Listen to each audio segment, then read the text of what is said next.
Hola, buenas tardes. Para nosotros es un gusto empezar con esta transmisión que tuvimos tanto tiempo esperando. Con esta arrancamos nuestra página del nido al vuelo, que será un espacio para la crianza, tanto maternidad como paternidad. Aquí le estamos apostando a involucrar a los papás también de manera activa y positiva en la crianza de los hijos y no dejar únicamente esta responsabilidad del lado de la madre como socialmente lo tenemos establecido. Entonces los invito a darle like a la página, tanto mamá como papá. Si eres tu mamá quien lo está viendo, compártelo con tu pareja, compártelo con el papá de tus hijos, con sus amigos, sus amigas, para ir creciendo esta comunidad y generar infancias felices, porque ese es el principio de una mejor sociedad y vaya que nos está haciendo falta caminar hacia ese rumbo.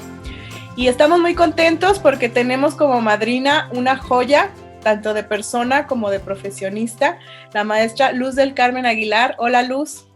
Hola, qué gusto estar por acá conectadas con ustedes. Yo encantada de aceptar la invitación. Muchísimas gracias por estar con nosotros. Y ahora nos vas a desarrollar un tema que a mí se me ocurrió por la necesidad propia. Fíjate que yo estoy muy convencida de la crianza positiva, de la crianza con apego cuando mis hijos eran bebés. Me he informado bastante a través de la fundación en la que tú eres directora operativa. Ahorita nos platicas. Lo sigo en sus redes y me he informado mucho. Sin embargo, esta pandemia, este confinamiento ha cambiado como las reglas del juego y ha sido más difícil, o sea, ha sido mucho más difícil. El espacio personal de las mamás, que somos habitualmente quien se queda en casa a cuidar a los niños, ese tiempo y ese espacio para hacer ya sea labores del hogar o oficina en casa se han visto invadidos y al mismo tiempo nuestros niños están limitados en su desarrollo educativo y también recreativo, lo cual nos ha llevado a un estrés, yo creo, en el cual nos cuesta más manejar las situaciones difíciles de los niños porque ellos mismos están desbordados. Entonces, por eso el título de este video es Desafíos de la crianza respetuosa en COVID-19. Empiézanos platicando quién eres tú y qué es la crianza respetuosa. Muy bien. Bueno, yo soy Luz del Carmen Aguilar, soy directora operativa de la Fundación América por la Infancia en México, soy terapeuta infantil y familiar y bueno, tengo por ahí una serie de formaciones que me han ayudado a entender la complejidad de la crianza. También soy madre de dos jóvenes, una chica de 20 años y un joven de 17 años. Y estoy por ser mamá de acogida de un niñito de 5 años. Así que, bueno, el desafío tiene que ver con que estamos en algo para lo cual nunca nos prepararon. Y me preguntas que cuál es la definición de crianza respetuosa, y es toda aquella crianza que está basada en el enfoque de derecho de los niños y de las niñas, toda aquella crianza que está basada en el buen trato, en el respeto, en la guía sensible. Entonces, claro que el desafío con o sin COVID está, porque nosotros venimos de la crianza en la cual hay una obediencia ciega, no hay cuestionamiento de la autoridad, hay relaciones verticales en las cuales una persona con más poder ejerce el control sobre otra. Y bueno, el desafío no nada más es en tiempos de COVID, el desafío es en cualquier momento, porque la crianza respetuosa es una crianza con una proyección de buen trato y de resultados no inmediatos, sino de resultados a largo plazo, en los cuales cada vez que nosotros en la crianza cotidiana hacemos una contención respetuosa, es muy posible que eso no sea la primera. De hecho, es esperado que no sea la primera, porque el cerebro en desarrollo de los niños y de las niñas necesita patrones, necesita rutinas. Y con esos patrones a lo largo de un trecho en el tiempo van generando un modelo de comportamiento a partir de cómo se sienten en la relación con sus adultos significativos. Entonces, no es una crianza que dé resultados a corto plazo, como por ejemplo la crianza autoritaria en la cual el niño tiene un mal comportamiento, hay un castigo que lastima el cuerpo o la dignidad de un niño y de una niña y la conducta se para. Pero esto no va generando un cerebro que se vaya preparando y conectando integralmente para un ejercicio saludable de la propia toma de decisiones, del propio autocuidado, de la autonomía que va siendo progresiva Entonces, si sin COVID ya este estilo de crianza es un desafío, con COVID lo es aún más, porque los padres y las madres estamos en condiciones, te decía, para las cuales nunca nos prepararon y hoy estamos operando con altos niveles de estrés, estamos operando con la incertidumbre de lo que está pasando en nuestra vida personal, laboral, contextual, y eso nos hace que el nivel de estrés aumente. Y hemos visto desde la Fundación América por la Infancia que cuando el estrés aumenta, la sensibilidad parental baja. Y esto nos puede llevar a maltrato en la infancia. De hecho, ha habido más casos de abuso infantil durante la pandemia, así como más casos también de maltrato, de violencia intrafamiliar, que los niños y niñas son testigos regularmente del hombre hacia la mujer durante la pandemia. Entonces, claro está que esto se vuelve muy complejo. ¿Y qué herramientas tenemos o cómo podemos nosotros prepararnos para asumir estos pues desafíos que nos está dejando y no dejar de lado la convicción de ser respetuosos en la crianza con nuestros hijos? ¿De qué nos podemos valer? ¿Qué herramientas nos puedes tú acercar que nos sirvan para este fin? Híjole, ojalá tuviera una respuesta así como la herramienta número 1, 2, 3 y con eso, voilà, ya tienes crianza respetuosa. La crianza respetuosa es un proceso en el cual nos descubrimos primero nosotros como padres y como madres, pero siendo hijos. Es decir, fíjate desde dónde inicia nuestro proceso de crianza respetuosa. Desde nuestra propia vivencia siendo hijos en nuestro pasado histórico, y allí nuestros padres, madres y cuidadores significativos, educadores, catecistas, tíos, tías, padrinos, madrinas, nos fueron dando un modelo de trato hacia los niños y a las niñas. Entonces, por eso es que no es tan fácil como que changos, ahora está en la pandemia, ya urge entrar a la crianza respetuosa. Es un proceso. Y en ese proceso nos lleva tiempo porque necesitamos rehabilitarnos de nuestras propias infancias en muchos de los casos. Muchos de nosotros fuimos criados a partir del maltrato, de la amenaza, del castigo, de la recompensa. Y eso nos ha hecho, hoy que estamos criando, que tengamos en nuestra propia humanidad ciertas pautas o creencias a nivel cognitivo. Pero en el cuerpo, en el sensorio, tenemos el maltrato. Por eso es que cuando un papá o una mamá llega a consulta y me dice, mira Luz, intenté. De verdad, todo lo que hemos platicado en terapia lo intenté. Pero me botó el tapón y terminé pegándole. Y entonces yo soy paciente y sensible con esos padres y madres en rehabilitación porque tienen dos paradigmas cohabitando. Uno en la cabeza, con lo que saben que tienen que hacer, porque hoy estamos obligados por la Ley General de Niños, Niñas y Adolescentes, y otro en la vivencia, que cuando hay un mal comportamiento se detona en automático todos los patrones de cuando yo me comporté de tal o cual manera, sistemáticamente qué hicieron conmigo, y eso está en el cerebro profundo, está en el cerebro emocional, está en donde se aloja el trauma, por ejemplo. Entonces, cuando me comparten esto, suelo hacer un ejercicio de paciencia y de compasión con ese padre o con esa madre y volvemos a retomar y lo volvemos a ver y tenemos que mirar su historia rota, porque mientras como adultos no veamos las partes nuestras rotas, esas partes nuestras van a hacer disonancia en la crianza actual. Entonces me encantaría poderte decir pauta 1, pauta 2, pauta 3, es un proceso. Comienza, sí, con un momento de reflexión, como puede ser este live, es decir, un papá o una mamá lo escuche, comienza la idea de, oh, sí, me da sentido esto que están diciendo estas dos mujeres. Y ahí comienza a gestarse una semillita.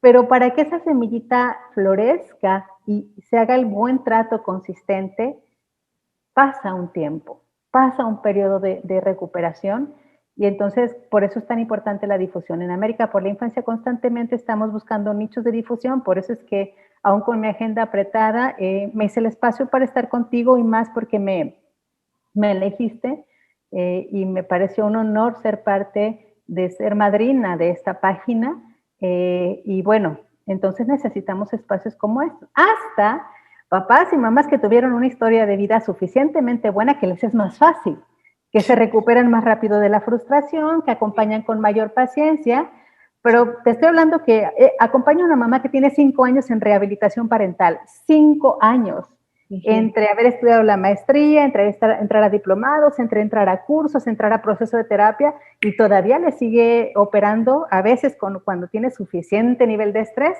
vienen operando los métodos coercitivos. No sé si con eso te respondí. Sí. No fue una respuesta tan Primero, puntual. muchas gracias por hacerte el espacio de estar aquí con nosotros. Segundo, quiero resaltar varios puntos importantes que mencionaste. Mencionaste la ley para niños y adolescentes. Platícame acerca de eso. Esta ley se gestionó desde el 2014, no es una ley tan reciente, ya tiene rato. Pero cuando llega la ley, nuestra cultura estaba muy impregnada del maltrato. Esa ley ha abierto nichos para que legislemos a favor de niños y niñas. Prueba de ello es que en noviembre del año pasado se aprobó la ley para erradicar el castigo corporal. Ahora, a partir de noviembre del año pasado, pero teniendo como sustento la Ley General de Niños, Niñas y Adolescentes, ya está tipificado como delito toda aquella persona que ejerza un estilo de crianza punitiva y maltratante y denigrante. Entonces, esa viene siendo una ley que viene de más atrás. Antes estuvo la Convención de los Derechos de Niños y de Niñas, que fue firmada en el 89. En el 89 apenas tenemos poco tiempo viendo a niños y a niñas como sujetos de derecho, no como objetos y propiedad de los padres. Ajá. Porque la excusa por la que muchos padres maltratan es mi hijo, yo sabré qué hago con él. Hoy ya no podemos operar desde esa lógica, porque eso nos hace cometer un delito. Nuestros hijos no son de nuestra propiedad. Nuestros hijos e hijas en cuerpos más pequeños son personas enteras y dignas de derechos. Entonces, por eso es tan importante que nosotros, quienes criamos desde el buen trato, conozcamos la Convención de los Derechos de Niños y de Niñas. Sí, y yo pude observar que hay mucho trabajo todavía por hacer en esta sociedad que tiene tan naturalizado el maltrato. Cuando en los medios de comunicación se trató acerca de esta ley, los comentarios en general de los locutores y los conductores en diferentes medios era, si así estamos como estamos, vamos a acabar mucho peor cuando ya no se les puede tocar a los niños porque la generación de cristal y no sé qué tanto. Entonces, yo entiendo desde la información que nos has dado que hay mucho por sanar y yo veo que el principio del camino de todo esto que hemos estado platicando es, primero, tomar la conciencia. Después de tomar la conciencia, informarnos y sanar las propias infancias, que si estamos culturalmente arrastrando generaciones y generaciones de tanta violencia y lo vemos reflejado en las noticias, que ya ni siquiera nos asombran, porque estamos naturalizados, estamos acostumbrados a que la violencia sea parte de nuestra vida en todos los ámbitos. Entonces, yo veo muy loable la labor que ustedes hacen. Platícame de la Fundación América por la Infancia, cómo surge y cuál es su trabajo, en dónde como papás podemos seguirlos para entonces empezar este caminito que estamos ahorita diciendo, de informarnos y de buscar las herramientas para sanar las propias infancias lastimadas y que no siga esto en más generaciones y más generaciones. Gracias. La Fundación América por la Infancia nace en Santiago de Chile. Nace su idea en 2015, comienza a operar en 2016 y en México llegamos en 2016-17. Y es una fundación de gente rara. Cuando digo rara es que somos escasos, las personas que estamos siendo voceros y voceras del buen trato. Somos muchos profesionales de la salud mental desde diferentes disciplinas que estamos tratando de cambiar el paradigma de los malos tratos hacia los buenos tratos. Y lo hacemos desde muchos nichos. Desde formar profesionales en terrenos de salud mental, está próximo a iniciar nuestro diplomado de salud mental infantil. Desde trabajar y entender con comunidades informadas del trauma, tenemos la formación de enfoque multidimensional del trauma complejo, hasta entender cómo se puede evaluar a una familia, y entonces tenemos el diplomado de evaluación de competencias parentales, hasta los terrenos más ligeros y cotidianos, como son estos foros, en los cuales participamos en muchos foros de difusión acerca del buen trato, de la crianza respetuosa, de la guía respetuosa con respecto a niñas, niños y adolescentes. Y hay otro pilar que tiene que ver con incidencia en política pública. Tenemos interlocución constante con políticos, con creadores de la política, que nos permiten informarles acerca de la resiliencia, de las neurociencias, de la parentalidad positiva, cosas urgentes que se tienen que operar desde la política pública para que padres y madres con esa política pública sensible puedan ellos operar en condiciones necesariamente justas y mínimas para que la salud mental de niños y de niñas se vea a la alza. Hasta programas de innovación. Tenemos varios programas que algunos son gratuitos, que hacemos en la fundación y que nos permiten innovar para poder pensar este nuevo paradigma de buen trato a la infancia. Así que quienes nos... Uy, se fue la luz acá, ya regresó. Quienes nos quieran seguir, pueden hacerlo a través de nuestras redes sociales, Fundación América por la Infancia en Facebook, América por la Infancia en Instagram. Instagram es un espacio hermoso, es para papás y mamás, más el espacio, porque está lleno de infografías. Hasta nuestra plataforma virtual donde damos cursos para padres, madres y profesionales, que es academia.americaporlainfancia.com. Así que no hay pretexto. Sí. Por donde sea podemos sumarnos al buen trato. Esa justificación que antes se decía, bueno, es que nadie te enseña a ser papá, nadie te enseña a ser mamá.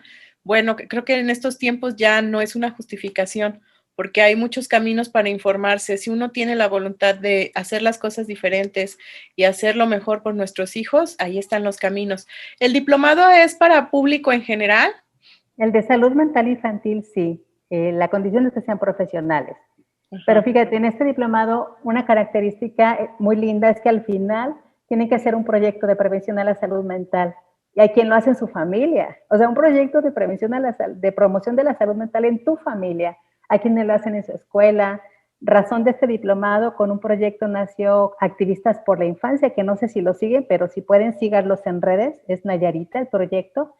Y muchos de los que han participado dicen esto: entré para saber y terminé conociéndome.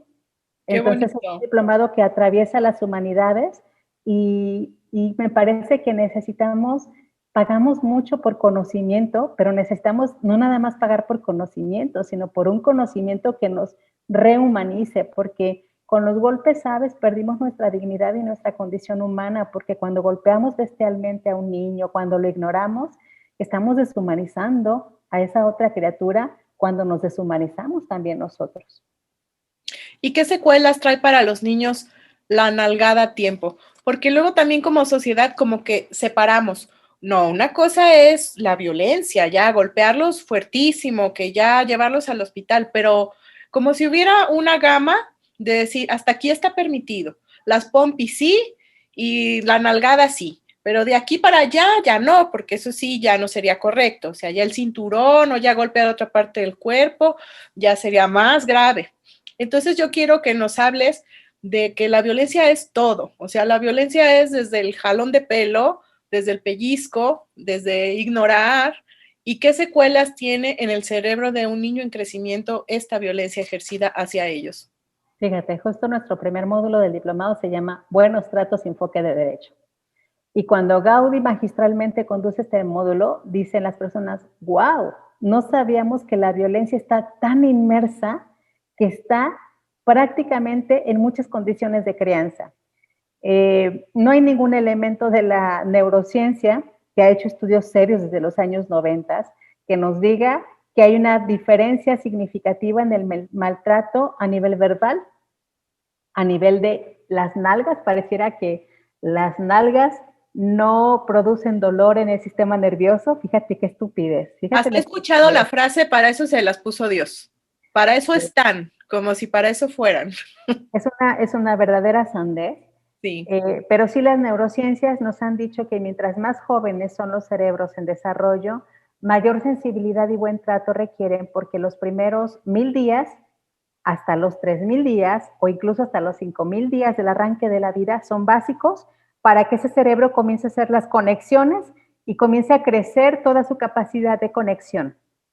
Entonces hoy sabemos a partir de las neurociencias que un cerebro que sufre maltrato mínimo o grueso, porque va dependiendo también de la individualidad de cada mamífero humano que se está criando.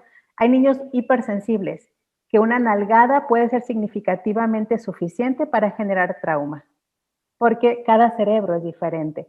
Hay niños que pueden tolerar un poco más como el trauma de haber sido maltratados a nivel de una nalgada y podrán recuperarse con mayor facilidad, tanto a nivel de temperamento como tanto a nivel de redes de apoyo, porque entran después a operar para recuperarnos del trauma los tutores de resiliencia.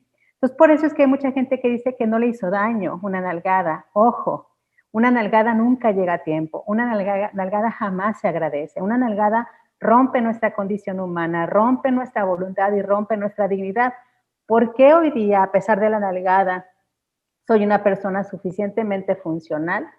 Porque no nada más hubo la nalgada, posiblemente también hubo buenos tratos de mis padres, es decir, estuvieron intercalados momentos de afecto, de amor, de paciencia, con momentos de maltrato, de gritos, de jalones de aquí, de castigos, estuvieron intercalados y eso permitió de alguna manera que yo pudiera elaborar mi humanidad para ir transitando, adaptándome. Ojo, adaptándome. Pero ¿cuántos adultos estamos funcionales tomando antidepresivos, tomando ansiolíticos, con crisis de neurosis, con dificultades para relacionarnos, con pérdida del sentido de la vida? Y estamos funcionales, pero estamos medicados o estamos neuróticamente relacionándonos o en relaciones disarmónicas. Fíjate el costo que hay, porque vivimos ese costo. Y hay otra cosa, que cuando nosotros estamos siendo criados, hay nalgada y grito, también está la recuperación. No quiero decir que una nalgada ya va a traumatizar al niño, porque tienen que ver condiciones. Es muy posible que una madre un día pierda la cabeza con alto nivel de estrés, con una pareja maltratante, termine desahogándose sobre su hijo y que después de eso se dé cuenta y repare. Los cerebros jóvenes también tienen esta habilidad de recuperarse más rápidamente de la adversidad. Entonces, puede ser que esa mamá lo hizo y que pudo reparar después en situaciones bien tratantes. Lo que quiero decir es que tenemos un margen para equivocarnos los padres. No hay ningún padre ni madre que nunca haya errado en baja sensibilidad, que a lo mejor no haya atendido una necesidad del niño o de la niña hasta maltrato, hasta la nalgada, hasta la cachetada o hasta el grito. Pero las neurociencias se han demostrado que cuando se va operando desde el buen trato, esos cerebros tienen mayor desarrollo. Esos cerebros pueden relacionarse con sus pares de una manera más armónica y se pueden defender también de manera suficientemente buena.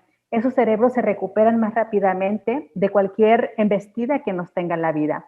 Esos cerebros se relacionan de mejor manera con sus parejas a un nivel futuro. Es decir, el buen trato marca un desarrollo de los cerebros de los humanos como garantía de que cuando llegue la adversidad van a poder operar mejor. Esto se le llama resiliencia primaria, que es el buen trato que recibimos como ese primer paquete de emergencias que recibimos en la crianza para que cuando nos llegue la adversidad podamos salir adelante. He escuchado personas que dicen, oye, hija, ese compa estuvo conmigo en la secundaria, realmente venimos del mismo nicho socioeconómico y estuvimos en la misma escuela, él es un drogadicto y yo soy una mujer de bien. No podemos equiparar, porque va operando la individualidad de cada historia. Y entonces, a lo mejor es a mí... factorial finalmente, ¿no? Y a lo mejor yo tuve resiliencia primaria, es decir, me dieron buen trato, me dieron escucha activa, me sentí cuidada y a salvo, y cuando en la secundaria hubo bullying, a él y a mí, yo me pude defender. Yo paré el maltrato y él no pudo. O cuando me ofrecieron un turno de marihuana, yo pude parar un poco y decir, no tengo que fumar eso para sentirme bien. Y a lo mejor él, sintiéndose tan indigno, sintió que pertenecer a ellos le era el camino para. Lo que quiero decir entonces es que el buen trato es garante para la resiliencia primaria y para que un cerebro pueda evolucionar. ¿Podemos recuperarnos pese al maltrato? Sí. Pero ¿qué necesidad tenemos de recuperarnos cuando podemos transitar desde la salud mental con escenarios más esperanzadores? Sí, qué bonito esto que mencionas. Oye, otro punto más que ahorita estamos viviendo es el duelo. Tanto el duelo por familiares que se han perdido, trabajos, empresas que se han cerrado. ¿Eso cómo afecta dentro de una familia y qué tanto puede afectar volvemos a lo mismo, a que se pierdan los buenos tratos porque hay una mamá, un papá deprimido ante un duelo físico o de una persona o económico, diferentes las facetas del duelo. Mira, la salud mental de los niños y de las niñas se sostiene desde la salud mental de los padres y de las madres, y esa se construye desde las oportunidades que tiene el contexto. Cuando nosotros sabemos de un padre que ha perdido el empleo, necesariamente va a afectar al niño, porque todo lo que le pasa al padre o a la madre va al microsistema que es ese niño en desarrollo y se va a manifestar desde diferentes esferas. Entonces, por eso es que cuando nosotros queremos cuidar las infancias, tenemos que cuidar a esos padres, a esa madre y a ese padre que requiere operar con un mínimo necesario para ser sensible en la crianza. Entonces, por eso es tan importante que desde la política pública no nada más se les dé una beca a los niños para que salgan adelante, sino que esos padres y esas madres puedan tener consistentemente un estilo de vida que les permita operar con la armonía necesaria mínima. Y esto en México estamos muy distantes de poderlo ofrecer. Hay ciertos nichos que tenemos privilegios, que desde estos privilegios podemos criar en mejores condiciones. Entonces, por eso es tan importante que sepamos que lo que le pasa al padre o a la madre necesariamente le pasa al niño o a la niña. Que hay otros factores, que por ejemplo, ahí es donde entran los tutores de resiliencia, maestros, pero hoy los niños con la pandemia no están teniendo esos tutores de resiliencia, las escuelas cerraron. No están teniendo los tutores de resiliencia, que a veces son las abuelas o los tíos, porque no podemos salir de nuestra casa, las han perdido por cuidados. Entonces, creo que es importante por eso que padres y madres hagamos una labor importante. Al final de este mes voy a tener un curso que se llama coparentalidad. Tú iniciaste la charla con eso. Sí. No basta con que la madre críe si lo hace en solitario porque el nivel de estrés aumenta. No basta con que la pareja le diga yo te ayudo porque la carga mental sigue estando en la mujer, la que se hace cargo, ayúdame con esto, la carga mental sigue estando en ella. Tenemos que comenzar a transitar por relaciones más igualitarias en el ejercicio de la crianza, donde hombres y mujeres se involucren en el mismo nivel, puedan coordinarse, puedan gestionar la vida cotidiana y lo van a hacer a partir de un ejercicio en el cual hay un apoyo mutuo, en el cual hay validación del otro, en el cual se ponen de acuerdo en cosas tan mínimas como quién se hace cargo de la loza sucia, hasta pensar qué necesitamos para la escuela de nuestro hijo y de nuestra hija y cuál es el proyecto de vida que tenemos para él o para ella. Entonces, las mujeres que regularmente están criando solas, si se les sigue dejando así bajo la pandemia, yo he tenido muchas pacientes en depresión y así están criando. Sí. Con niveles importantes de depresión. Entonces, necesitamos que tanto padres como madres puedan sumarse de manera activa y sensible a la crianza, porque eso finalmente ni siquiera es en beneficio tanto de la madre, no le echa la mano a la madre. Están construyendo salud mental, están construyendo humanidad. Las dos personas están apostando a que esa cría humana vaya tomando figura humana, vaya conectándose con todo esto que nos hace ser seres que tenemos este cerebro maravilloso, que si no lo estimulan y lo bien tratan, cae en la patología. Sí. ¿Cuándo es el curso? ¿Cómo pueden acceder a él? Dinos los detalles del curso y cómo te pueden buscar a ti en tus redes para seguirte y estar cerca y aprender más de estos temas. Los pueden ver en academia.americaporlainfancia.com. Todavía no lo publico, les estoy dando un adelantito que lo voy a tener, así que tu comunidad son los primeros que se enteran. Y me pueden seguir en Facebook como fundacionamericaporlainfancia.com y en Instagram aparezco como luz.fai.mx, pero creo que es importante, espero que en ese curso se vea tras la pantalla a un papá y una mamá, y no a una mamá sola agobiada queriéndole luego contar al papá y que el papá no tenga tiempo de escuchar. La apuesta es esa, por eso seguimos programando cursos donde los hombres siguen siendo actores importantes en esta trama. ¿Todo es en línea? ¿Todo es online en vivo? Muy bien. Bueno, ¿algo más que quieras agregarnos, Luz? Pues decirles que tanto tú ahora que te inicias en esta página, como cada persona que hoy estamos participando en este momento histórico, somos actores activos de cambiar el paradigma y de escribir otras historias. Me gustaría que pensaran que la manera que tenemos de criar ahora está otorgando a sus hijos y a sus hijas unos lentes para cuando ellos sean padres y ahora te toque a ti ser abuelo o abuela y puedas ver con total regocijo qué bien lo hacen. Y no tengas que estar regañando, que es lo que luego hacen los abuelos. No le grites, no le pegues. Y luego decir, pero tú me gritaste, pero tú me pegaste. Hasta memes hay de eso. Pero es que yo sé que está mal. Tardamos mucho en darnos cuenta de esto. Que esto no pase. Que nuestros hijos lo hagan bien y podamos mirarlos con orgullo y acompañar podamos ser abuelos y no estar corrigiendo a los padres. Esa es la apuesta que tenemos desde Fundación América por la Infancia. Y agradecerte y desearte buen inicio de trayectoria en esta página, que se sumen muchas personas, que produzcas material de calidad, de sensibilidad y que te sumes a las y los profesionales que desde nuestro nicho pequeño o grande estamos aportando para que el buen trato se instale en lo cotidiano. Muchas gracias, Luz. Que se vuelva un estilo de vida estar siempre consciente de estos temas. Te agradecemos muchísimo tus hermosas palabras, tu bella presencia y esta información tan valiosa. Te lo agradecemos mucho y esperemos que sirva y que llegue a muchísimas familias. Que sea y que llegue. Sí, te vemos pronto. Mucho éxito en todo. Adiós, gracias.